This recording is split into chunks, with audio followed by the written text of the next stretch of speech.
नमस्कार, आप देख रहे हैं विजडम इंडिया न्यूज। उत्तराखंड मंत्रिमंडल ने उत्तराखंड अल्पसंख्यक शैक्षणिक संस्थान विधेयक 2025 को पेश करने के निर्णय को मंजूरी दे दी है। यह विधेयक मदरसा बोर्ड और राज्य में अल्पसंख्यकों द्वारा संचालित संस्थानों को नियंत्रित करने वाला नियमों को निरस्त कर देगा।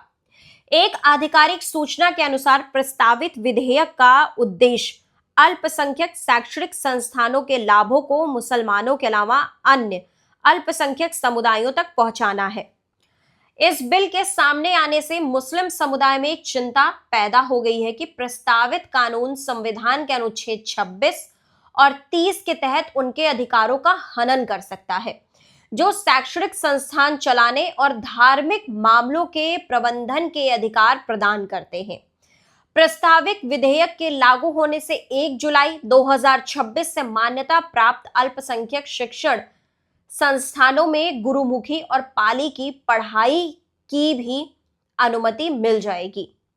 इससे उत्तराखंड मदरसा शिक्षा बोर्ड अधिनियम 2016 और उत्तराखंड गैर सरकारी अरबी और फारसी मदरसा मान्यता नियम 2019 भी भंग हो जाएगी। ये नियम मदरसा बोर्ड को पाठ्यक्रम तैयार करने, परीक्षा आयोजित करने और मदरसों का निरीक्षण करने का अधिकार देते हैं, ताकि यह सुनिश्चित हो सके कि वे पात्रता मानदंडों को पूरा करते हैं। वर्तमान में बोर्ड के पास एक मान्यता समिति है जो मदरसों को मान्यता प्रदान करने का काम करती है। बोर्ड के नियमों में कहा गया है कि इस समिति में 13 सदस्यीय बोर्ड द्वारा नामित एक सदस्य, एक academic rank member, deputy registrar और एक हेडमास्टर रैंक का सदस्य होगा।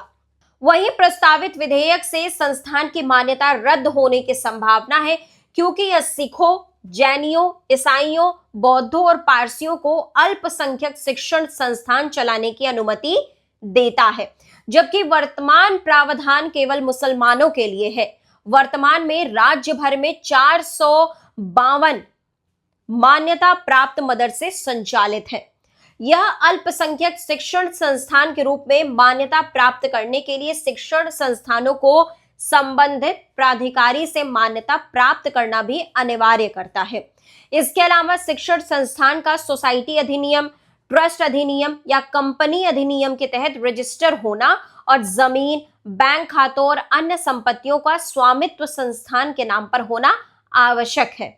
वहीं पत्र में यह भी कहा गया है कि वित्तीय कुप्रबंधन, पारदर्शिता की कमी या धार्मिक और सामाजिक सद्भाव के विरुद्ध गतिविधियों के मामलों में मान्यता वापस ली जा सकती है।